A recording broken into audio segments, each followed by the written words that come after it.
السلام علیکم ورحمۃ اللہ وبرکاتہ۔ بسم اللہ الرحمن الرحیم۔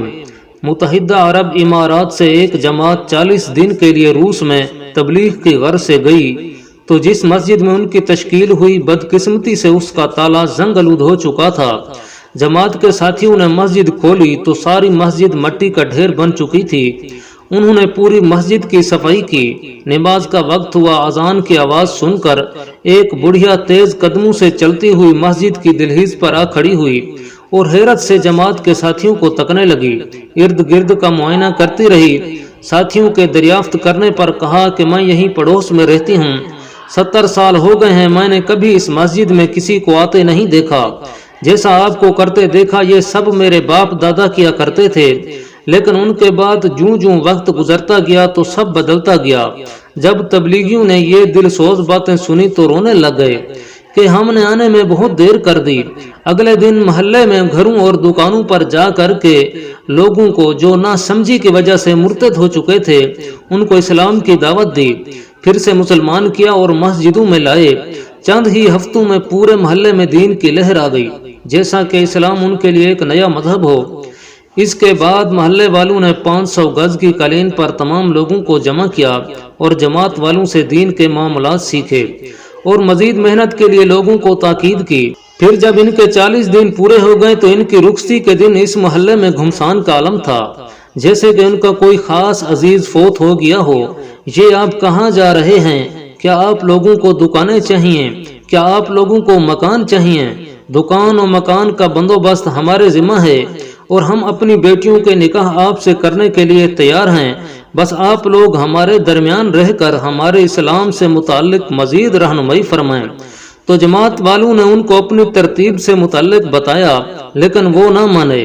وہ لوگ بازید تھے کہ آپ واپس نہ جائیں، کہیں پھر سے ہماری نسلیں تباہ نہ ہو جائیں۔ تبلیغیوں نے اپنی مجبوری اور تقاضے بتائے تو پھر آخر اس بات پر وہ آمادہ ہو گئے کہ ہم لوگ جاتے ہی ایک دوسری جماعت بھیجنے کے لیے اپنے مرکز میں درخواست کریں گے۔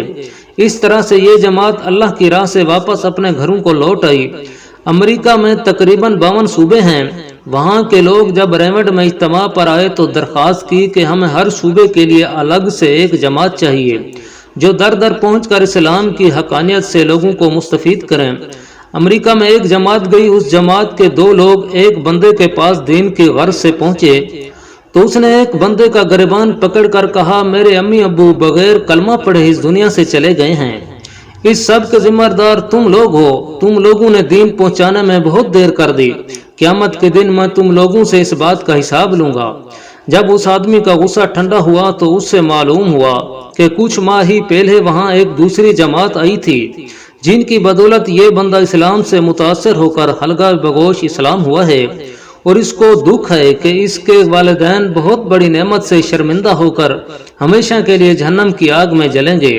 فلپائن میں 400 سال پہلے 100% مسلمان تھے، لیکن اسلام سے ناہم آہنگی کی بدولت یہ لوگ اسلام سے دور ہوتے گئے اور کچھ لوگ تو برائے نام مسلمان رہ گئے، باقی سب مرتد ہو گئے۔ جب پہلی بار 1976 میں ریمنڈ سے وہاں جماعت گئی تو 7 آدمی اس کام میں لگ گئے۔ پھر 1993 تک 1 لاکھ فلپائنی تبلیغ کی محنت پر گامزن ہو چکے تھے۔ بنگلہ دیش میں تبلیغی اجتماع کے موقع پر ایک فرانسیسی اچانک ممبر پر آ کر کہنے لگا، آئے لوگوں، ہم نے تم لوگوں تک چھوٹی سے چھوٹی اپنی ایجادات بھیجی تاکہ سارے لوگ ہماری ایجادات سے مستفید رہیں، لیکن تم لوگوں نے مفت کا کلمہ تک ہمارے اجداد سے روکے رکھا۔ اس کا حساب اللہ تعالیٰ تم سے لے گا۔ چند سال پہلے تنزانیہ میں ایک جماعت گئی۔ کچھ ماہ بعد ان کا پیغام موصول ہوا کہ یہاں کے لوگوں میں دین کی اتنی طلب اور پیاس ہے کہ ایک دن میں 3000 لوگوں نے اسلام کی دعوت قبول کر لی، اور جب وہ جماعت سال پورا کر کے واپس آئی تو کارگزاری میں بتایا کہ ایک سال میں 20,000 لوگ مسلمان ہوئے ہیں۔ انگلینڈ میں 1952 میں جب پہلی جماعت گئی تو وہاں صرف 2 مسجدیں تھیں، اور اب تبلیغ کی محنت اور اللہ تعالیٰ کے کرم سے کم و بیش 1500 مساجد ہیں، جن میں سے 100 سابقہ گرجا گھر ہیں۔ لندن میں جو تبلیغی مرکز ہے وہ پہلے عیسائیوں کا گرجا گھر تھا۔ کینیڈا میں پادریوں کا ایک بہت بڑا مدرسہ تھا، لیکن آج وہاں پر قرآن و حدیث کا درس دیا جاتا ہے۔ فلپائن سے ایک جماعت کو کیوبا بھیجا گیا، جس کی برکت سے وہاں کے 3000 مرتدوں نے کلمہ پڑھا اور 30 باقی لوگ بھی اسلام کی دولت سے مالا مال ہوئے۔ جب یہ جماعت واپس آنے لگی تو کیوبا والے زارو قطار رونے لگے اور درخواست کی کہ ہمارے بھائیوں سے کہنا ہمیں بھول نہ جائیں، یہاں ہماری رہنمائی کے لیے، اسلام کے فروغ کے لیے اور ہماری نسلوں کے ایمان کے تحفظ کے لیے آتے رہنا۔